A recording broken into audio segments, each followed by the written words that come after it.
Friends आमे जेबे भी सकाळ उठू आमे चाहू आमर पूरा दिन भलरे कटू एथिपाई आमे उठिबा मात्रे किछि ना किछि शुभ काम करिथाउ जेमिति कि निज पापुली को देखि मंत्र जप करिबा हेउ किबा भगवानकर जे कोनोसी मंत्र पाठ करिबा हेउ एमिति किछि ना किछि करिथाउ किंतु आपण जानंती कि एमिति किछि जिनिस अछि जदि आपण सकाळ उठिबा मात्रे सर्वप्रथमे से सब को देखंती आपणक दिनटी खराब और अशुभ रही थाए काहेकि ना भाबंतु आपण जदि सकाळु किछि खराब चिंता हेउ बा खराब स्वप्न देखि थांती देखिबे आपणकर मन दिन जाक से सब को भाबी दिनटी को खराब करि थाए सेथि पई तो साधु संत माने कहंती सकाळु उठिबा मात्रे कोनोसी भल जिनिस देखिले आपणक मनरे सकारात्मक शक्ति वृद्धि पाए और आपणक दिनटी को सुखरे बीतिबा सह आपणकर मंगल मध्ये होई थाए।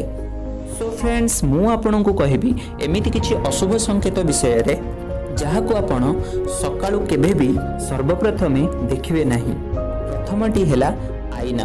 फ्रेंड्स सकाळु उठिबा मात्रे सर्वप्रथमे केबे भी आईना को देखंतु नाही एहा द्वारा आपणकर दिनटी अशुभ रहइबा सह अमंगल मध्ये होइथाय सेथि पई कुहा जाय राति रे सोइला बेले आईना उपरे कपड़ा घोड़ाई सोअंतु केबे भी आईना को राति रे खोला रखंतु नाही। द्वितीयटी हेला निजर छाई।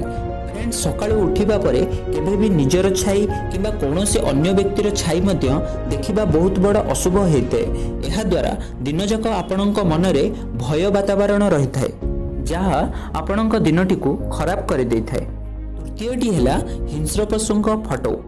फ्रेंड्स सकाळु उठिबा परे सर्वप्रथमे केबे भी हिंस्र पशुक फोटो देखंतु नाही कारण एहा देखिले आपणक मनरे नकारात्मक शक्ति वृद्धि पाए और आपणक मनरे खराब चिंताधारा आसीबा सह दिन जाक आपणक मन असंतोष रहिथाय जहा फଳରେ आपण हिंस्र पशुक परि कलहरे दिनटी कटे और आपणकर मध्य अमंगल होइथाय। सो फ्रेंड्स ए थिला तीनोटी अशुभ संकेत जहाको आपण सकाळु उठिबा मात्रे केबे भी देखंतु नाही।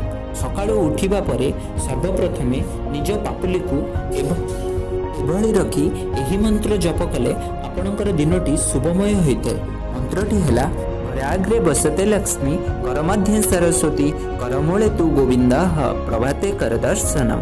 फ्रेंड्स मु आशा करूची ए वीडियोटी आपण माननकु बहुत भल लागिथिबो और आपण माननक पई बहुत हेल्पफुल मध्ये रहइबो। जति ए वीडियोटी आपण माननकु भल लागि थाए लाइक करंतु कमेंट करंतु और ए परि मस्त वीडियो देखिया पई चैनल सब्सक्राइब करि नियंतु। Friends keep smiling good luck and